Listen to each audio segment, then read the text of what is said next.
In this final instalment to this four-parter, following this enormous $370,000 budgeted job, we finally reached the post-production stage after a long 5 months of pitching, prepping, and shooting.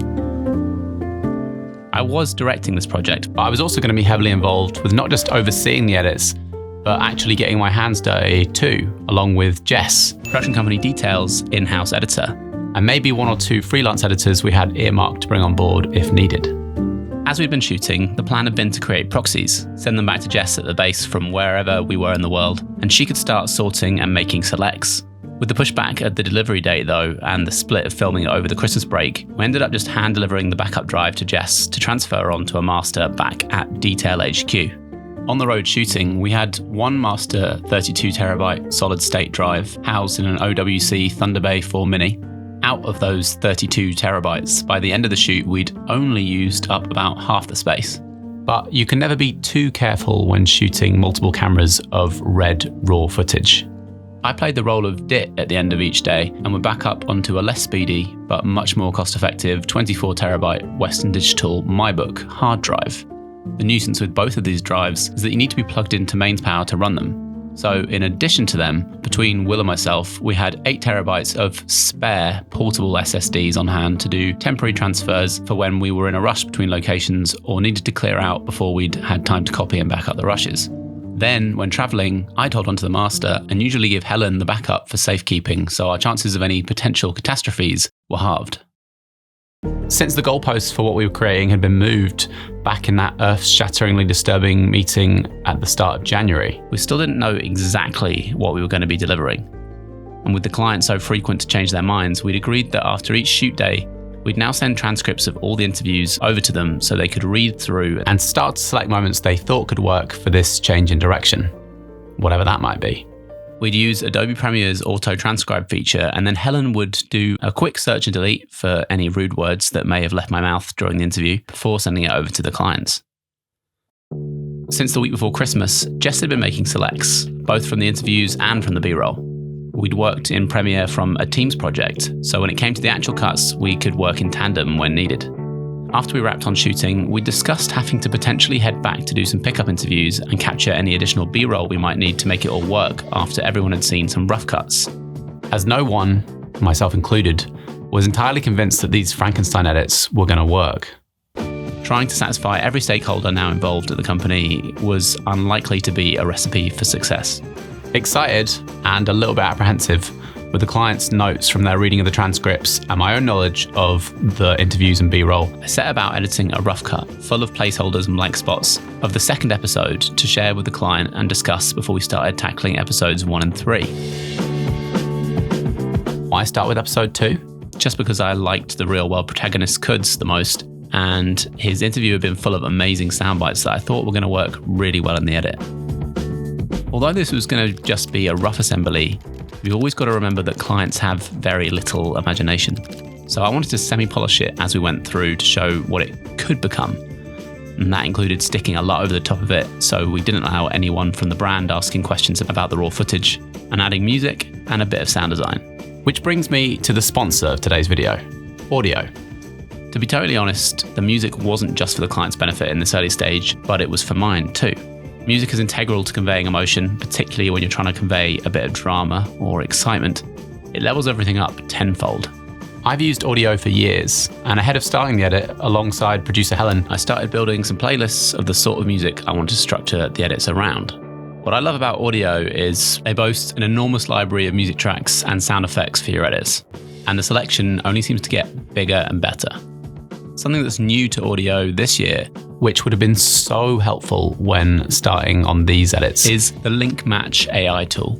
I had an idea in my head of how I wanted the music to be, but sometimes just using keywords when searching can still take an absolute age to find the perfect track.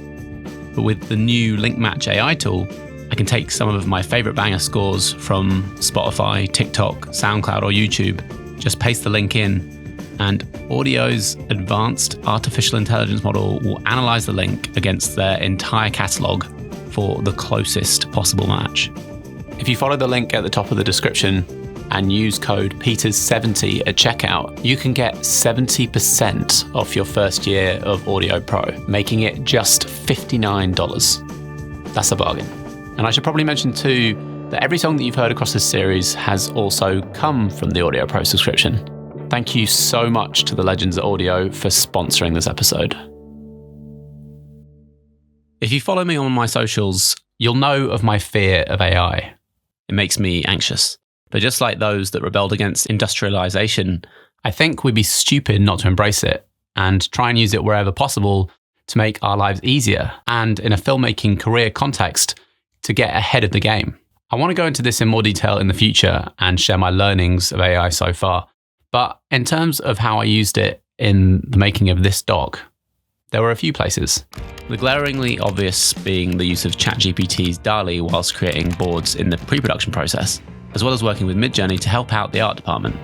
When doing our pre-interviews, I used ChatGPT again to give me ideas for some probing questions to ask people working in fields I knew little to nothing about. And then, of course, there was Adobe's auto-transcribe feature, something we have AI to thank for again. But one thing that I was on the fence about, but experimented with in the editing of this documentary, was using 11 Labs to help me out of a bind. Now, I'm sure this is going to be divisive. Even if you haven't ever edited a documentary before, I know anyone who's ever cut a talking head for a corporate client will be familiar with the dreaded "if only I'd got them to say this" moments whilst you're doing the cut. It might be as simple as an "and" or a fumbled word in a sentence. Not wanting to interrupt their flow at the time, I'd forgotten to ask them to repeat something after they'd finished talking. Arranging to visit subjects for pickups would have been unfeasible. But at the very least, I could have just recorded the lines myself, and then when the project was signed off, arranged a call to record these lines remotely with the subjects at varying qualities to that of what we'd recorded the initial interviews at. But I decided to give 11 Labs a go.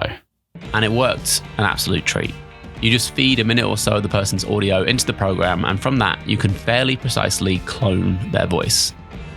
There's some playing around to be done with the settings to get the right delivery that will fit, but 90% of the time, it worked a charm. Now, why was I on the fence? It was both the ethical concerns and the yet unknown, at least to me, legal implications with doing something like this. You have to declare you have someone's permission to upload the voice sample, of which, of course, I didn't. But my plan was, after sign-off of the final edits from the client, I would revisit the participants, tell them what I'd done, and ask for permission in retrospect. And if they weren't cool with that, then we'd figure out a solution then. But yeah, AI, it's coming. It's here. Get on board.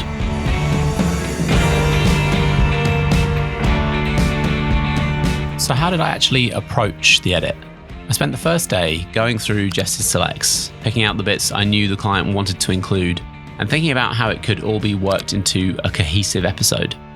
I'd be lying if I didn't admit that this was all quite emotionally frustrating. Having been pushed so hard to work and rework everything in the structure of these episodes in the pre-production stages of this, it should have really just been a drag and drop job for Jess, and then I could have finessed before revising with the client and sending on to VFX, color and sound for finishing. But now, it felt like I was semi-starting from scratch. I began by purely laying out all of the interview footage, working it around the music selections I've made, looking to get the pacing right, create breathing space as much as keep the pace tight enough for a 2024 attention deficit generation. Then I dropped in the glaringly obvious B-roll, the relevant future visualizations we'd shot, and left placeholder text to explain where later animations would go and what VFX would be happening when and where. I shared a rough version with Helen. She gave me some initial thoughts and feedback, some of which I took on and some of which I didn't. Then, taking what I thought was obviously a rough edit, but a strong one, considering it wasn't anything like what we had prepped for, it was an edit that gave me feels, informed and engaged. I took it and uploaded it to Frame.io, and Helen sent it over for review. We anxiously waited. We had a few days before our weekly catch-up meeting where we were going to get our first round of feedback before moving on to the other 2 episodes. Then, on the morning of the meeting, it was cancelled. We get an email saying something about the head honcho unexpectedly having to go on leave for personal reasons. We'll have to catch up next week. Next week comes and goes, and the next meeting is cancelled too. I tell Helen I can't say no to any more work and start booking in more jobs. I'd also postponed any time off during this project, when ordinarily I take off January to reset, but I'd still hold off on going on holiday until this doc was delivered. The next week comes and goes, no meeting. And then the next, and the next, and the next. We're beyond our delivery deadline now. My anxiety is kind of starting to subside in ways, but it's still there the whole time, bubbling underneath the surface. I'm not going to relax until this job is delivered. I'm still keen to make something that we're all super proud of, yes, but ultimately, I just want this all to be over, to be finished with it, to be free of these unpredictable clients and resume normal life, whatever that might look like. One week, Helen spies a LinkedIn post from the head honcho we'd been dealing with, saying they've left the company for personal reasons, and included in their list of people they thank is Detail Films. Not long after that, we hear inevitably the project has died with the leaving of this individual. That department is no longer what it was before. They'll probably use the footage in the future. Thanks for all your hard work.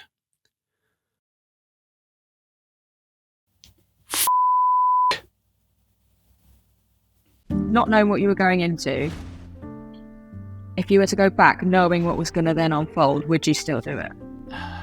I'm happy for the memories.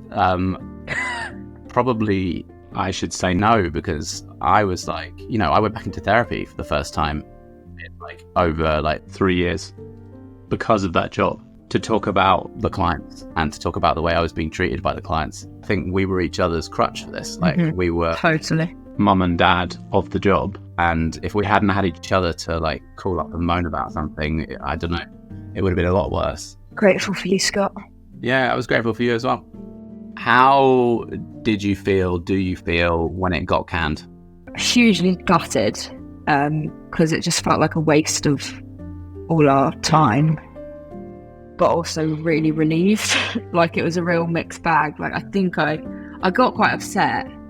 It took a while for it to sink in, and I did have a little moment and had to take myself away and have a little cry in the toilet.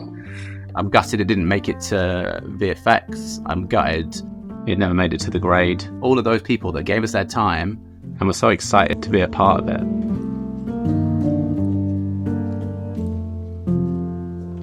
A lot of the comments from you, the audience, on this series have been throwing shade at the clients. And whilst I felt all of what you have been feeling and more towards them in the moments, on reflection and with some space from the heartbreak, there is absolutely no malice or hard feelings towards anyone involved whatsoever. At the end of the day, they're human beings just like you and I, no doubt trying their best with what they have to work with. Corporate structures are a pain in the ass. Having to play multiple roles in a time of layoffs and redundancies in a bid to keep your job is overwhelming and stressful. Maybe someone's dog died. Maybe someone else was going through a breakup. It doesn't really matter, but ultimately my point being, we don't know what all the situations were that led to the handling of this job. And when the dust settles, it was just that, a job.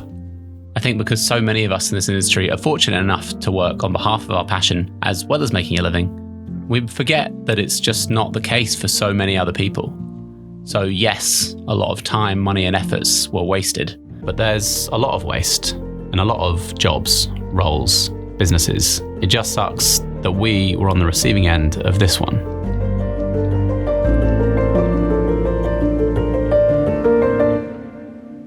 At least we all still got paid. I guess we got paid pretty well when you look at the overall amounts, but less so when you do the division of actually how much time went into the whole thing. I'll let you work out what an actual day rate would have looked like for me, for yourselves, because if I do it, I might poke my internal bear of emotion around this job. But I can tell you, out of that £290,000 or roughly $370,000 something budget, I earned £37,500 or approximately $49,250 for all of my time as a director, a creative, an editor, and all the other minor roles I played along the way. A lot of people don't make that in a whole year, so I was happy, even if I did end up spending a small chunk of it on therapy and class passes to work through the stress that the job brought. What do you think, guys? Having let you in on so much minute detail on this one, I'm keen to hear your thoughts on the whole project in the comments. How would you have approached things differently? Client management, creative sign-off, the actual shooting of the whole thing? Where did we go wrong? Or were we just unlucky? Thank you to Audiio for sponsoring this video. And if you haven't watched the rest of the series, you should probably start here with episode 1. And if you haven't already, you should probably subscribe for more semi-helpful tips and interesting insider industry knowledge.